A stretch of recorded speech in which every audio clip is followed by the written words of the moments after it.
भजन करने वालों को मोक्ष मिलता है।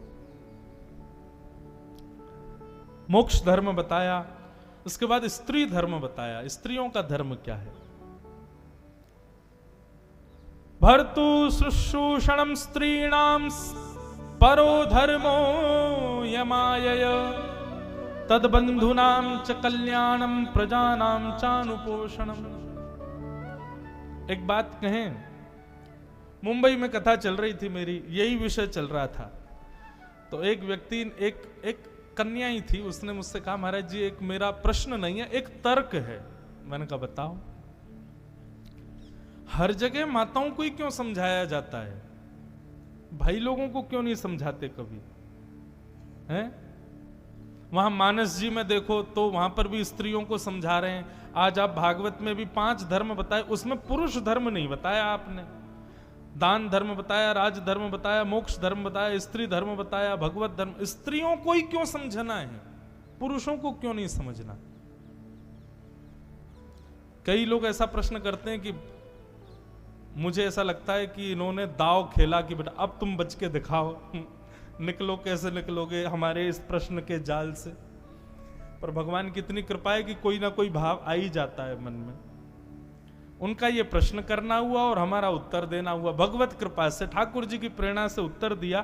फिर बाद में मैंने अपने गुरुदेव से पूछा क्या मैंने सही उत्तर दिया? तो गुरुदेव ने हमको एक चॉकलेट भेजी, बोले बिल्कुल सही उत्तर। उत्तर क्या था कि भाई जिम्मेवार व्यक्ति को ही दायित्व दिया जाता है, गैर जिम्मेवार व्यक्ति से तो काम छीन और लिए जाते हैं, बोले रहने दे तू बिगाड़ देगा। लेकिन जो जिम्मेवार होता है, जिम्मेदार होता है, उसी को ही महत्वपूर्ण काम दिए जाते हैं। अब आपके घर में कथा हो रही है तो निश्चित है कि बड़े लोग पहले ही चयन कर लेते हैं कौन जिम्मेवार है और कौन केवल बैठे बैठे बस ऑर्डर देने वाला है, कुछ करने धरने वाला है नहीं। तो जिम्मेवार व्यक्ति को ही कहा जाता है भाई तू वहां चला जा, ये कर देते, देख ले, संभाल लेना, इतने सारे मेहमान आएंगे, किसी को दिक्कत नहीं होनी चाहिए, कुछ नहीं, ये सब ठीक है। ठीक उसी प्रकार बंधुओं, सृष्टि चलाने की सबसे बड़ी जिम्मेवारी मातृशक्ति को है। पुरुषों को जिम्मेवारी ज्यादा नहीं है, जिम्मेवारी माताओं की ज्यादा है। सही बता रहे हैं, घर का माहौल अगर सुखद है वो पुरुष के अच्छे होने से हो ही नहीं सकता, वो मां के अच्छे होने से ही हो सकता है। बेटा का स्वभाव अच्छा है, पति का स्वभाव अच्छा है, बच्चों का सबका स्वभाव अच्छा है, तो निश्चित है।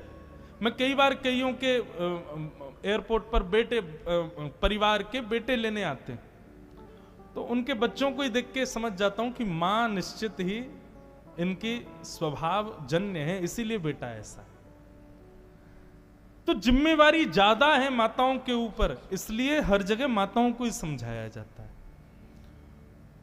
पुरुष तो क्या है, गैर जिम्मेवार व्यक्ति हैं पुरुष, इसलिए उनको केवल सांसारिक कामों की वो दी गई है। नहीं तो परिवार चलाना, सबको संभालना, व्यवहार देखना, व्यवहार बनाना, ये सब कार्य तो माताओं को ही दिए जाते हैं। जब तक ब्याह नहीं होता तब तक पिता के परिवार को संभालो, ब्याह होने के बाद पति के परिवार को संभालो, बच्चे होने के बाद फिर बच्चों को संभालो। संभालने का दायित्व तो माताओं को ही है।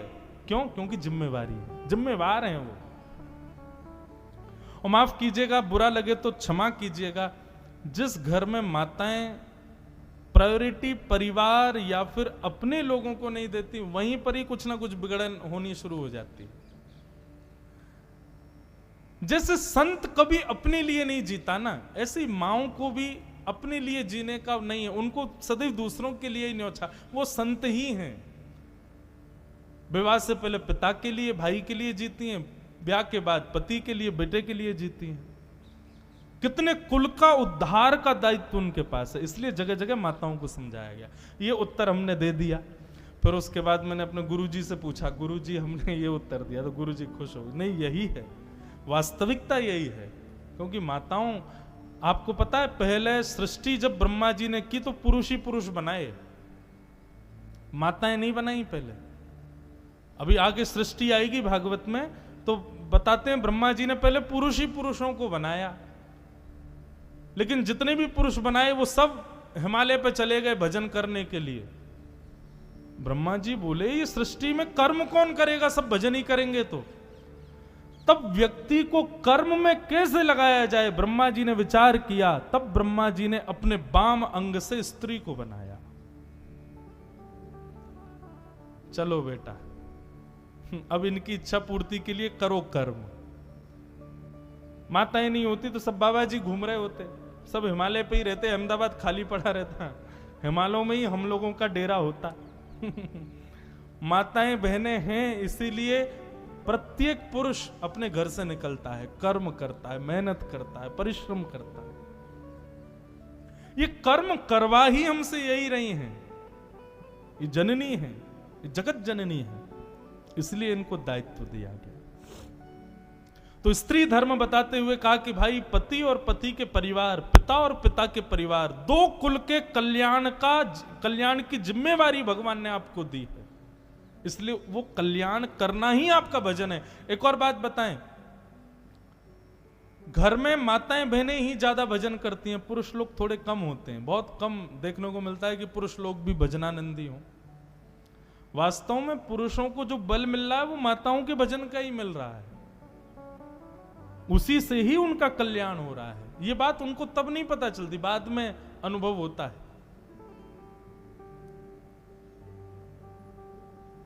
पुरुष लोग कहेंगे ज्यादा प्रशंसा कर रहे हो माताओं की, अब आगे बढ़ो, लेकिन वास्तविकता है। तो स्त्री धर्म बताया, स्त्री धर्म बताते हुए फिर अंत में भगवत धर्म बताया। भगवत धर्म मतलब भक्त का धर्म। भक्त का धर्म क्या है? सुबह उठने से रात्रि सोने तक जो कुछ भी करे सब भगवान को अर्पित करे, और वही करे जो भगवान को अर्पित किया जा सकता है, उसके अतिरिक्त कुछ भी ना करे।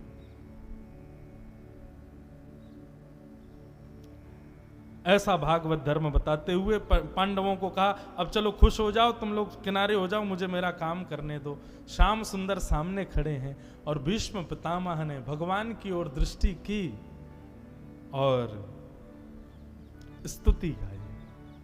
संस्कृत में है भीष्म स्तुति, पर बहुत सुंदर है। मैं 4-5 श्लोक गाऊंगा।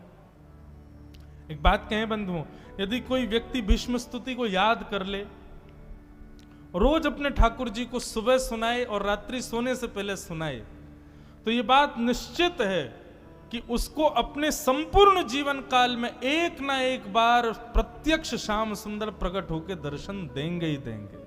ये भीष्म स्तुति का प्रमाण है। और यदि ठाकुर जी यदि पूरे जीवन में नहीं भी आ पाए तो निश्चित याद रखना, जब अंतिम श्वास निकल रही होगी ना, उस समय ना तो बच्चे दिखेंगे ना परिवार दिखेगा, उस समय ठाकुर जी निश्चित सामने आ जाएंगे। ये भीष्म स्तुति का प्रमाण हमने पूरी गाई है, YouTube पर है, आप लोग वहां सुन लिया करो, ठाकुर जी को सुनाया करो। भीष्म स्तुति भीष्म गा रहे हैं। भीष्म उवाच इतमतिरूपकल्पिता वितृष्णा भगवत सात्वत पुंगवे विभूम्ने ससुखमुपगते क्वचिद्विहर्तुं प्रकृतिमुपेयुषि यद्भव प्रवाह त्रिभुवनकमनं तमालवर्णं रविकरगौरवराम्बरं दधाने वपुरलककुला वृताननाब्जं विजय सखे रतिरस्तु मे वद्य